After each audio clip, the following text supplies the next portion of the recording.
ఉద్రిక్తతకు వాళ్ళు గురవుతున్న పరిస్థితి ఎదురవుతోంది. దాని గురించి చూడాలి. సార్ 11 మందికి అనర్హత జీతాల కట్టు, స్పీకర్కి అధికారం ఉందా?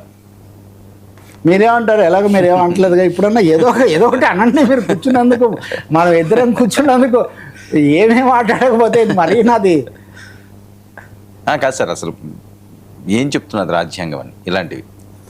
మొదటి విషయం నిన్నటి నుంచి అయ్యన్న పాత్రుడు జగన్మోహన్ రెడ్డి ఆయన మీడియాతో మాట్లాడారు, బొత్స సత్యనారాయణ, బరోడ్ కళ్యాణ్ వీళ్ళందరూ మాట్లాడారు. సో ఖచ్చితంగా మనం ఉదయమే ఆయన సభకి వెళ్ళే అవకాశం ఏమీ ఉండదు. హోదా లేదనే దాంతో వెళ్ళనంటారు. మీరు వచ్చి సభకు వచ్చి మాట్లాడండి, సభ నుంచి పారిపోతారని వాళ్ళు ఇది నడుస్తుంది. కాకపోతే నేను ఆయన అదనంగా సభలో సమస్యలు ప్రస్తావించడానికి సమయం కాబట్టి నాకు హోదా ఇవ్వట్లేదంటే, నీకు 11 మందికి రాదు కాబట్టి మేము ఇవ్వట్లేదని వీళ్ళు కూడా చెప్పారు. అంతవరకు బాగానే ఉంది. కానీ నిన్న అదనంగా జరిగింది ఏంటంటే, ఒకటి బొత్స సత్యనారాయణ, ఆయనకు హోదా ఉంది, ప్రతిపక్ష నాయకుడు కౌన్సిల్లో ఆయన మాట్లాడారు. రెండు అయ్యన్న పాత్రుడు, ఇద్దరు కూడా దాదాపు ఒకటే ఇది కదా, చోటు నుంచి వచ్చినటువంటి వాళ్ళు. సో బొత్స అన్నారు, మీరు కావాలని ఇలా చేస్తున్నారు కాబట్టి మేము రాము, మేము చేసేవన్నీ కౌన్సిల్లో చేస్తాము అని ఆయన అన్నారు. ఈయన స్పీకర్ ఏమంటారు, మీరు సీనియర్ సభ్యుడు ఎప్పటి నుంచో ఉన్నారు, మీరు వెళ్ళమని చెప్పడానికి బదులు మా మీద విమర్శలు చేస్తారు, ప్రజలు ఎన్నుకున్నది ఎందుకు, సభకు వచ్చి సమస్యలు వినిపించడానికి కదా అని. రెండో వైపున ఆయన పదే ఈ మధ్య చెప్తుంది, ఒకటి జీతాలు ఇవ్వకూడదు, సభకు రాకపోతే వాళ్ళకి జీతాలు ఇవ్వకూడదు, ఈ విషయం మీద చట్టం చేయమని మేము కేంద్ర ప్రభుత్వానికి రాస్తాము. రెండో సార్ జీతాలు అసలు రాజకీయ నాయకులు ఎమ్మెల్యే స్థాయి వరకు 2 లక్షలు ఉంటుందా? 2 లక్షలు ఉంటుందేమో. ఏముంది, అది పెద్ద లెక్క ఏముంటుంది అంటే అందరూ ఉంటారు కదా, అందరూ మీలాగా లేని వాళ్ళు ఉంటారు, ఉన్నవాళ్ళు. అది సమస్య కాదు. మీరు అన్నట్టు జగన్మోహన్ రెడ్డికి జీతం ఇవ్వడం ఇవ్వకపోవడం అది ఏం పెద్ద సమస్య. కానీ ఇక్కడ ఒక సమస్య ఉంది. అయ్యన్న పాత్రుడు కేంద్రానికి చట్టం చేసి పంపించామని చెప్తున్నారు, మేము జీతాలు కట్ చేస్తామంట్లా మీడియాలో జరుగుతుంది. కానీ చర్చ ఎందుకని అంటే, ఇక్కడ నేను ఇదే చెప్పదలుచుకుంది. ఒకటి, జీతాలు ఇవ్వకూడదన్నా. రెండు, రాని వాళ్ళకు అనర్హత 60 రోజులు వరుసగా రాకపోతే వాళ్ళను అనర్హులుగా ప్రకటించడానికి చట్టం అవకాశం కల్పిస్తుందని చెప్పిన.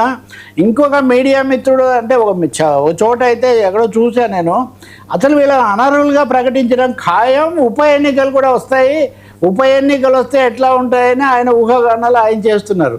సో ఇవన్నీ సభలో స్పీకర్ ఇన్ని చేసేటటువంటి అవకాశం ఉంటుందనే ఒక ప్రశ్న. నేనైతే వ్యక్తిగతంగా ఓ ప్రజాస్వామ్యం కోరే మనిషిగా మీరు సభకు వెళ్ళాలి, సమస్యలు చర్చించాలి, సభ నుంచి దూరంగా ఉండటం మంచిది కాదని నా నిశ్చిత అభిప్రాయం వ్యక్తిగతంగా. అది నేను మొదట చెప్తాను. ఇంకా రెండవది, రాజ్యాంగ పరంగా చూస్తే స్పీకరు సభ జరిగినప్పుడు సభా నిర్వహణకు సంబంధించిన అధికారాలు ఆయనకు ఉంటాయి, కానీ ఇతరత్ర వాటి మీద ఆయనకి ఏం అవకాశం ఉండదు. ఇప్పుడు ఉదాహరణకు నా దగ్గర ఇది పార్లమెంటు, ఇది ఏముంటుంది, ఒకసారి ఎన్నికైన సభ్యుడికి అదే మీకు చదివి వినిపిస్తాను నేను. అందులో ఏముంది అంటే, ఒకసారి ఎన్నికైన సభ్యుడికి పూర్తి పదవీ కాలం అతని జీతం అతనికి వస్తుంది. ఇది salary and daily allowances. A member shall be notified to receive a salary etc. as per the decision during the whole of his term of office. తన పదవీ కాలం మొత్తము ఒక సభ్యుడికి జీతం వస్తుందని చట్టంలో ఉంది. ఇది చట్టంలో ఉంది ఆల్రెడీ, స్పీకర్ ఆమోదించాలని లేదు. సో ఇచ్చేవాళ్ళే కదా ఆపగలిగేది. ఇచ్చేది లేనప్పుడు సంతకం చేయడం డెలివరీకి సంతకం చేస్తుంటే చేస్తారేమో నాకు తెలియదు, కానీ జాబితా తయారు చేయడంలో స్పీకర్ జీతాన్ని నిర్ణయించడం అన్నది చట్టంలో లేదు. సభ్యుడు అవగానే జీతం వస్తుంది. ఇంకా ఒక ముఖ్యమైన విషయం చెప్తున్నా వర్మ, ఈ అంశం కూడా చర్చించాలి మన మీడియా వాళ్ళు, లేకపోతే రాజకీయ నాయకులు కూడా. సభకు వెళ్ళాలి, అది నా నిశ్చిత అభిప్రాయం. కానీ సభ్యుడికి జీతం ఇచ్చేది సభకు వెళ్ళినందుకే కాదు. సభ ఎన్ని రోజులు జరుగుతుందండి? 60 రోజులు కూడా జరగట్లేదు ఇప్పుడైతే. 6 నెలలకు ఒకసారి జరగాలి కాబట్టి 6 నెలలకు ఒకసారి లాంఛనంగా వారం రోజులు జరిపి ముగిస్తున్నారు. సభ్యులకు సభకు వచ్చిన దాన్ని బట్టే జీతం ఇస్తామంటే, మిగిలిన సమయంలో వాళ్ళు ప్రజాప్రతినిధులు, ప్రజా సమస్యలు, ఇవన్నీ క్షేత్రస్థాయిలో జరిగేవి, తిరిగేవి చాలా పనులు ఉంటాయి. కాబట్టి మొదటిది ఆ వాదనే అసలు సభలో ఎవరెవరు కూర్చున్నారు, ప్రతిపక్షం గురించి మనం మాట్లాడుతున్నాము, మిగిలిన వాళ్ళందరూ అటెండెన్స్ ఒకటే విధంగా ఉందా? స్పీకర్ అయితే ఇంకో ప్రకటన కూడా చేశారు, ఆయన కుర్చీల దగ్గర మేము కెమెరాలు పెడతాము పూర్తి సమయం అని. సరే ఎవరు ఎందుకు పోయారు? వాళ్ళు చట్టబద్ధమైన పని కోసం పోయారా, అధికారికంగా పోయారా, అనధికారికంగా? అనుమతి తీసుకుంటారు, సభలోకి వచ్చేటప్పుడు నమస్కారం పెట్టాలి, పోయేటప్పుడు నమస్కారం పెట్టాలి, ఇవన్నీ నిజమే.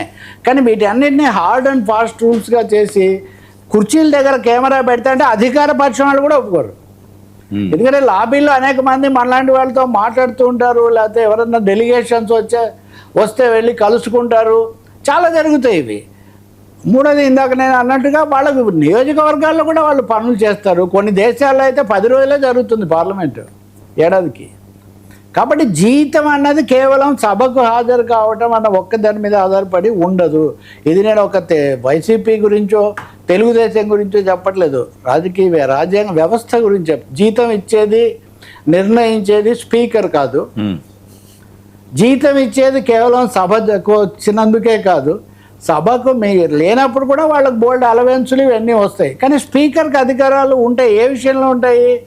సభా సంఘాలు ఎంతసేపు కూర్చున్నారు, లేదా ఫలానా ట్రావెల్ టూర్ వేసి పర్యటన జరిపి అక్కడ పర్యటించి రావాలి అంటే అలాంటి విషయాల్లో, అంటే అలవెన్సులు ఇలాంటి విషయాలు. శాలరీ కూడా ఎంత 1 lakh సార్, శాలరీ ₹1,00,000, అలవెన్స్ 25,000, ₹1,25,000 అంతే. మన అసెంబ్లీ ఎమ్మెల్యేలకి. ఓకే, 5 సంవత్సరాలకి 75 లక్షలు అలవెన్స్. బాబు ₹1 కూడా వదులుకోరలే మీరు ఆ విషయంలో ఏమీ.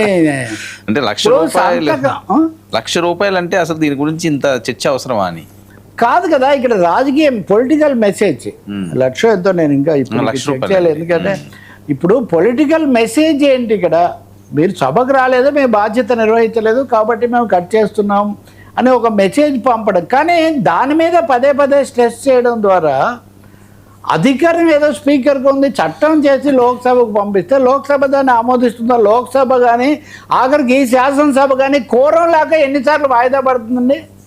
ప్రవేశపెట్టే బిల్లులు ఎన్నిసార్లు పక్కన పెట్టి కాసేపు ముందు బిల్లు తీసుకోండి, లేకపోతే ముందు చర్చ, ఎవరి పేర్లు ఉన్నాయో సభ్యులు వాళ్ళు వస్తారు, ఎవరి నోటీసులు ఎవరికి వచ్చినా వాళ్ళు క్వశ్చన్స్ వాళ్ళు వస్తారు, మిగిలిన వాళ్ళు వాళ్ళ బిల్లుని బట్టి వస్తారు. కాబట్టి నేను అంటుంది ఏంటంటే దీన్ని పెంచేసి ఇంకా ఈ సమస్య జీతం సమస్య అనర్హత స్పీకర్ ఒకటే విధించలేరు.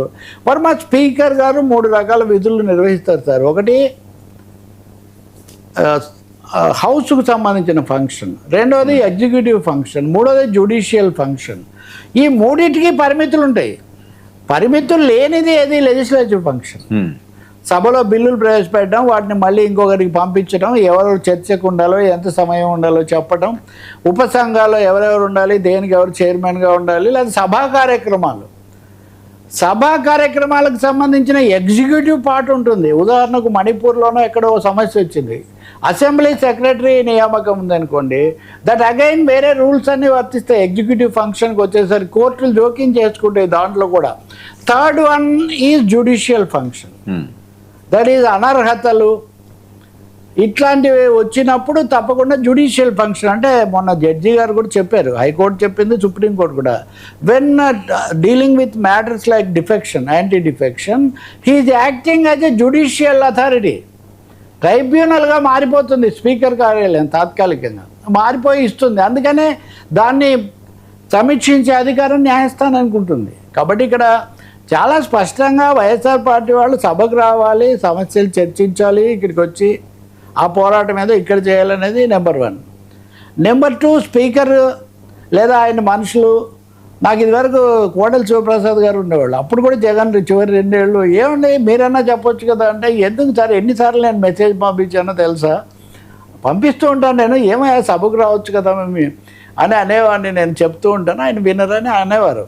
సో స్పీకర్ అటువంటి చేస్తున్నారు లేదో నాకు తెలియదు, కానీ పర్ష్యూ చేయడం వేరు స్పీకర్. ఎందుకంటే speaker is for the house కదా, is not for a party. అది చాలా స్పష్టం. ఇక్కడ ఉన్నది ఇంకో పార్టీయే, కూటమి కాకుండా. బట్ అందుకే ఫోకస్ కౌన్సిల్ మీద ఉంటుంది ఖచ్చితంగా. కౌన్సిల్లో ఇప్పటికే బొత్స కానీ వరుద్ కళ్యాణి కానీ వీళ్ళందరూ మాట్లాడారు. ఎమ్మెల్యే తాటిపర్తి చంద్రశేఖర్ కూడా నిన్న మాట్లాడారు. నిజానికి వాళ్ళకు కూడా కష్టంగానే ఉంది. ఓ 10 మంది ఎమ్మెల్యేలు జగన్ కంటే ఎలాగో ముఖ్యం, వెళ్ళినా వెళ్ళకపోయినా ఆయనకుండే ఫోకస్, ఆయనకుండే సామ్రాజ్యం ఆయనకు ఉంటుంది. వీళ్లకు మొదటిసారి ఎన్నికైన వాళ్ళు కూడా ఉంటారు. కానీ జరుగుతుంది, అదొక దురదృష్టకరమైన విషయమే. చూడాలి, సభలో ఈసారి ఈ అంశం మీద కొంత చర్చ పెడతారని నేను భావిస్తున్నాను. కానీ ఈ మిగిలినవి ఉన్నాయి చూడండి, మీరు అడిగినట్టు ఈ జీతాలు కోత కోయడము, అలవెన్సులు కోత కోయచ్చు, ఓకే, అది స్పీకర్ కార్యాలయం చేతిలో ఉంటుంది.